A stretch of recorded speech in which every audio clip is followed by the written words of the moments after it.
Hi అండి, welcome to my channel అమ్మ వంటల వేదిక.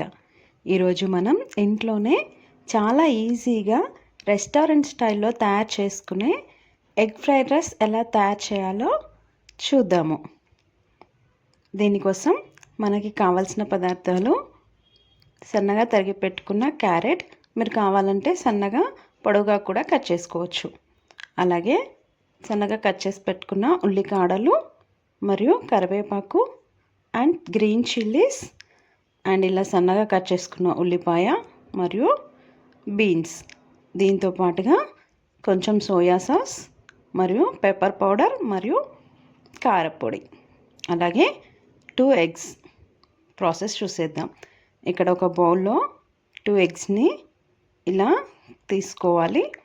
తర్వాత వీటిని ఒక ఫోర్క్ సహాయంతో మొత్తం కలిసేలాగా ఒకసారి బాగా బీట్ చేసుకోవాలి.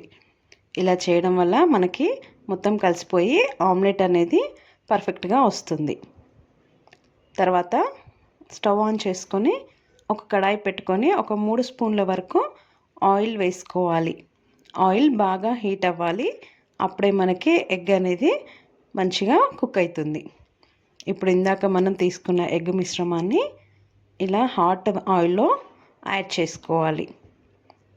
ఇలా వేడిగా ఉన్న నూనెలో మాత్రమే వేసుకోవాలి, అప్పుడే మనకి ఆమ్లెట్ అనేది చక్కగా వస్తుంది. ఇలా వేసుకున్న తర్వాత దీన్ని ఒకసారి బాగా కలుపుకోవాలి. ఇలా మెల్లిగా కలుపుకుంటే మనకి పీసెస్ అనేవి పెద్దగా వస్తాయి. కొంచెం కాలిన తర్వాత ఇలా రౌండ్గా తిప్పుకుంటే మొత్తం కూడా ఈవెన్గా కుక్ అవుతుంది. చూసారు కదా, ఈ విధంగా చేసుకుంటే మనకి ఫ్రైడ్ రైస్కి ఎగ్ అనేది పర్ఫెక్ట్గా వస్తుంది. తర్వాత దీనిలోనికి రుచికి సరిపడా సాల్ట్ యాడ్ చేసుకోవాలి. సాల్ట్ యాడ్ చేసుకున్న తర్వాత మరొకసారి కలుపుకోవాలి. ఇది బాగా కుక్ అవ్వాల్సిన అవసరం లేదండి, జస్ట్ ఉడికితే సరిపోతుంది. బాగా ఫ్రై చేసుకుంటే మనకి ఎగ్ అనేది రబ్బర్ లాగా అయిపోతుంది.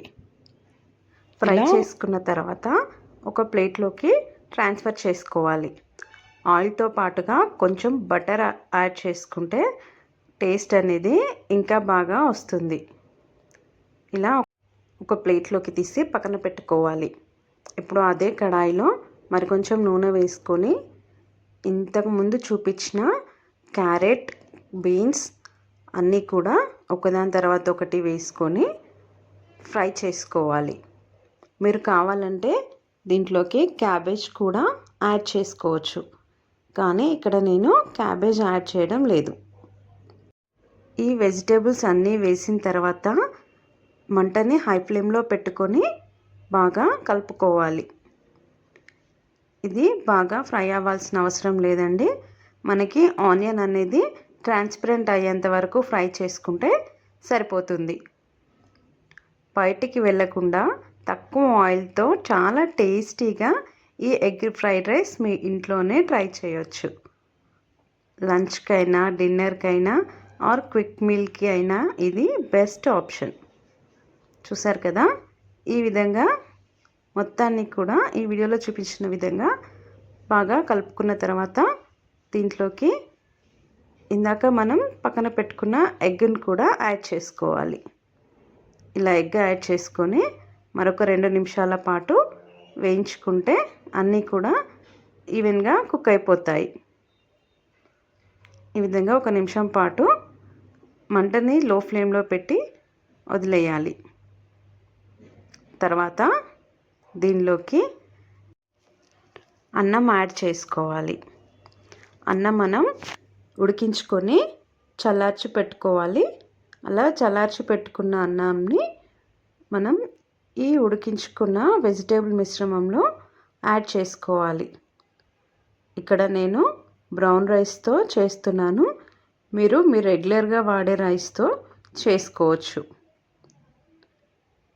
ఇలా రైస్ మొత్తాన్ని కూడా కడాయిలోకి ట్రాన్స్ఫర్ చేసుకోవాలి. తర్వాత రైస్ని మెల్లిగా కలుపుకోవాలి. అన్నం గింజలు విరిగిపోకుండా చూసుకోవాలి. ఇలా కింది నుంచి మొత్తాన్ని కూడా ఇలా పైకి వీడియోలో చూపిస్తున్న విధంగా కలిపినట్లయితే మనకి అన్నం అనేది విరగకుండా ఉంటుంది. మరియు కింద వెజిటేబుల్స్ అనేవి మాడకుండా మొత్తం కూడా అన్నంలోకి కలిసిపోతాయి. ఇప్పుడు దీనిలోకి పావు చెంచా వరకు పెప్పర్ పౌడర్ యాడ్ చేసుకోవాలి. అలాగే సగం స్పూన్ వరకు కారపొడి కూడా యాడ్ చేసుకోవాలి. మీరు స్పైస్ ఎక్కువగా తినే వాళ్ళైతే ఇంకొక హాఫ్ స్పూన్ వరకు కారం పొడి వాడుకోవచ్చు. తర్వాత ఇలా మొత్తాన్ని కూడా ఒకసారి బాగా కలుపుకోవాలి. మనం యాడ్ చేసిన పెప్పర్ మరియు కారం రైస్ అంతా పట్టే విధంగా బాగా కలుపుకోవాలి. తర్వాత దీనిలోనికి 1 స్పూన్ వరకు సోయా సాస్ యాడ్ చేసుకోవాలి. మీ దగ్గర సోయా సాస్ లేనట్లయితే ఈ స్టెప్ స్కిప్ చేసేయచ్చు. సోయా సాస్ యాడ్ చేయకున్నా కానీ ఫ్రైడ్ రైస్ అనేది టేస్టీగానే వస్తుంది. తర్వాత ఇలా సోయా సాస్ యాడ్ చేసిన తర్వాత మరొక నిమిషం పాటు రైస్ని వేగనివ్వాలి. మంటని మీడియం ఫ్లేమ్లో పెట్టుకొని 1 నిమిషం పాటు వేయించుకోవాలి. ఇప్పుడు రుచికి సరిపడా ఉప్పు యాడ్ చేసుకోవాలి. ఉప్పు యాడ్ చేసిన తర్వాత మరొకసారి బాగా కలుపుకొని ఒక 2 నిమిషాల పాటు వేగనిస్తే మన ఫ్రైడ్ రైస్ రెడీ అయిపోతుంది.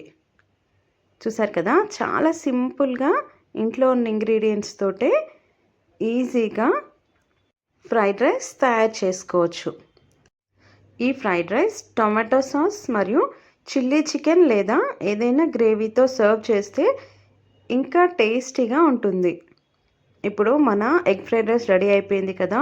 ఫైనల్గా ఇలా స్ప్రింగ్ ఆనియన్స్ చల్లుకుంటే మన ఎగ్ ఫ్రైడ్ రైస్ రెడీ అయిపోయినట్టే. చిన్నవాళ్ళ నుంచి పెద్దవాళ్ళ వరకు ఫ్రైడ్ రైస్ని అందరూ ఇష్టంగా తినేస్తారు. ఇప్పుడు మన ఫ్రైడ్ రైస్ రెడీ అయిపోయింది కదా. దీనిని ఒక సర్వింగ్ ప్లేట్లోకి ట్రాన్స్ఫర్ చేసుకుందాము. చూసారు కదా, చాలా సింపుల్ అండ్ ఈజీగా ఎగ్ ఫ్రైడ్ రైస్ ఎలా తయారు చేసుకోవాలో. నోటికి ఏమీ తినాలనిపించినప్పుడు ఇలా ఒకసారి ట్రై చేసి చూడండి. చాలా టేస్టీగా ఉంటుంది. మరి ఈ వీడియో కనుక మీకు నచ్చినట్లయితే మన ఛానల్ని లైక్ చేయండి. అలాగే ఈ వీడియోని షేర్ చేయండి. మరియు మన ఛానల్ని సబ్స్క్రైబ్ చేసుకోండి. Thank you so much for watching.